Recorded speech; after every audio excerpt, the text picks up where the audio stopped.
बताए रद्दाम आगे बढ़ना है।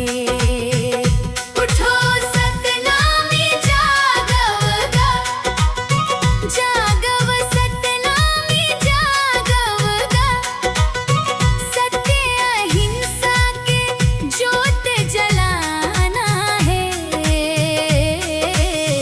बाबा के बताए रद्दाम आगे बढ़ना है।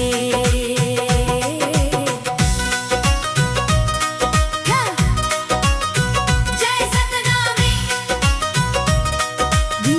जय जय जय सतनामी। कहाँ जावे गंगा, कहाँ काशी है, गिरौदपुरी में चारों धाम के निशानी है। घासीदास के महिमा बनवानी है, लइका सिया संगी मितान उसियानी है। जैत खाम खड़े हवे अंबरला छू के, सतनाम गूंजेगा गाँव गाँव झूम के। माटी के खुशबू माँ बाबा बस थे, दुखिया मन खेला गले लगा थे।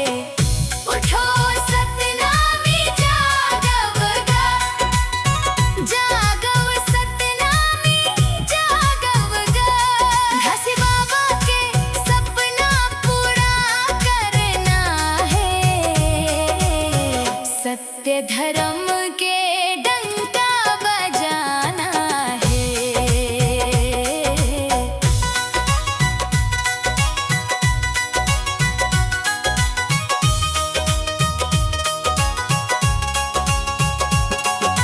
जंगल पहाड़ माँ जोत जलिस है, अंधियार दुनिया में बिहान होइस है। छुआछूत के बेड़ी टूट गे, मन खे एक समान हो गे। ना कोनो ऊंच नीच के बात रहिस, सतनाम में सबके सम्मान रहिस। दया धर्म के गंगा बहिस, घासी बाबा के अमृत कहिस। उठो सतनामी जागवगा, जागव सतनामी जागवगा, नफरत के दीवार गिराना है।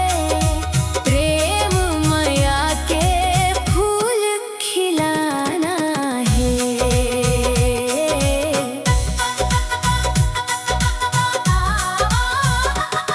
गिरौदपुरी के पावन धरा है,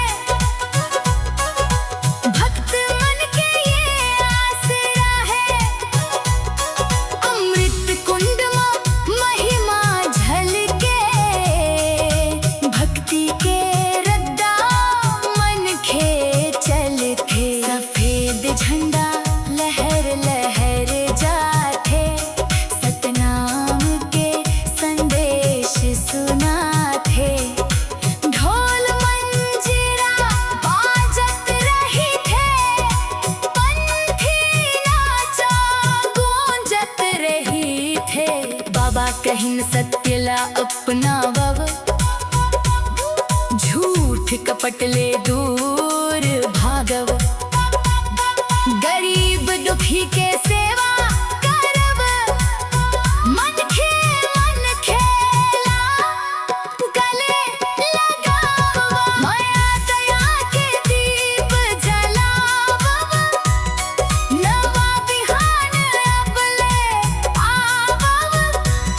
सतनाम के रद्दाम चल के, धरती ला स्वर्ग बनावव। लइका जवान सब संग आओ, बाबा के संदेश घर घर पहुँचाओ। मोबाइल दुनिया चाहे बदल जावे, सतनाम के ज्योत नहीं बुझ पावे। गाँव शहर में गूंजे बानी, जय सतनाम कहे परानी। थे दुनिया सारी। उठो सतनामी जागवगा, जागव सतनामी जागवगा। घासी बाबा के सपना पूरा करना है, सतनाम के ज्योत जलाना है।